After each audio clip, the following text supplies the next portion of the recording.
C'est la rentrée parisienne sur l'hippodrome d'Auteuil. Ravi de vous retrouver. Vous avez déjà eu l'occasion de nous suivre à l'an passé sur les samedis d'Auteuil. Tout l'hiver également pour le meeting de Pau que l'on a couvert ensemble. Et bien là, nouveau projet, nouvelle aventure, je vous le disais, en vue.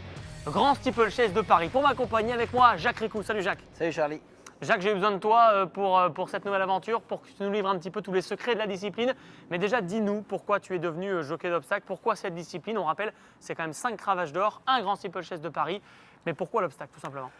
L'obstacle, c'est d'abord une communion un peu à part avec l'animal, c'est plus de travail, plus de liens, je trouve. Et puis, même si c'est une discipline qui est assez dure, je pense que je suis quelqu'un de sensible. Et voilà, l'obstacle, c'est un scoop, ça. L'obstacle, je pense que ça appartient à des gens qui paraissent comme ça durs, mais en fait, c'est des grands sensibles. Bon bah alors on va rapidement expliquer ce que l'on va faire jusqu'au Grand Steeplechase de Paris. Jacques, on va suivre tout simplement les grands champions dans leur préparation en vue de la plus belle des courses. Alors ça va passer par 4 épreuves préparatoires, Jacques, à commencer par le prix Robert de Clermont-Tonnerre déjà en cette fin du mois de février. Oui, et ensuite on va enchaîner sur le prix Troyton fin mars. Et puis au mois d'avril, il y en aura 2. D'abord le prix Murat au début du mois. Et puis la dernière préparatoire, le prix Ingré. Importante. Très importante. Très importante en vue du Grand Steeplechase de Paris, bien sûr. Le 22 mai prochain, un Grand Steeplechase de Paris, qui va encore une fois nous offrir de magnifiques histoires. Donc cette préparation, Jacques. Mais évidemment, la plus belle des histoires, ce sera celle des vainqueurs. Le jour J, pourquoi pas Docteur de Ballon pour un triplé historique. Il va tenter de remporter pour la 3e fois cette course pour l'entraînement de Louisa Carberry. Oui, et puis d'autres histoires autour de ce grand steep, puisque ces 3 dernières années, nous avons eu les femmes entraîneurs à l'honneur avec Isabelle Paco Cariacou il y a 3 ans. Donc est-ce que les femmes vont garder le titre, sachant que d'autres le convoitent également? De jeunes entraîneurs. De jeunes et de moins jeunes. On va penser à François Nicole. Numéro 1 depuis 2018. Exactement. Et puis on peut penser à un autre plus jeune. David Cotin, bien sûr, qui a été 4 fois 2e, Jacques, en tant que jockey du Grand Steeple et qui n'a pas encore remporté en tant qu'entraîneur.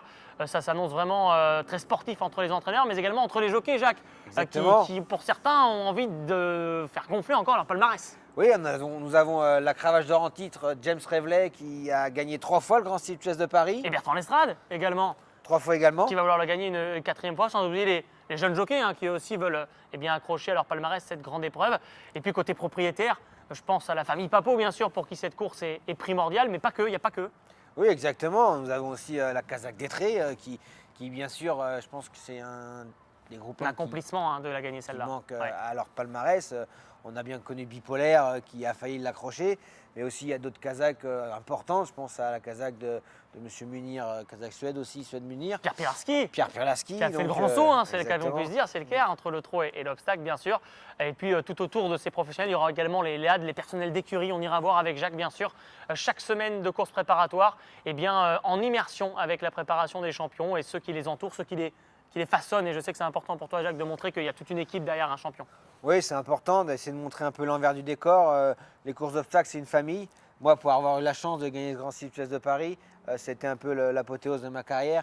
Voilà, si je peux, avec ton aide, Charlie, et l'aide de tout le monde, vous faire vivre un peu de l'intérieur, vous faire voir un peu les courses d'obstacles différemment, sans oublier vous, les parieurs, avoir on a un vrai respect pour vous et cette discipline. Donc voilà, soyez avec nous, suivez-nous. Oui, suivez-nous sur les réseaux sociaux, suivez toute cette aventure parce que c'est clairement une aventure qui démarre entre vous, Jacques, moi et tous ceux qui vont construire l'histoire du Grand Steeple.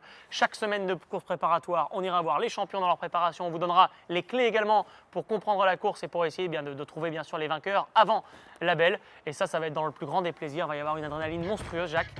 On a hâte d'y être. On a hâte d'y être. Et bien c'est parti, ça démarre bientôt.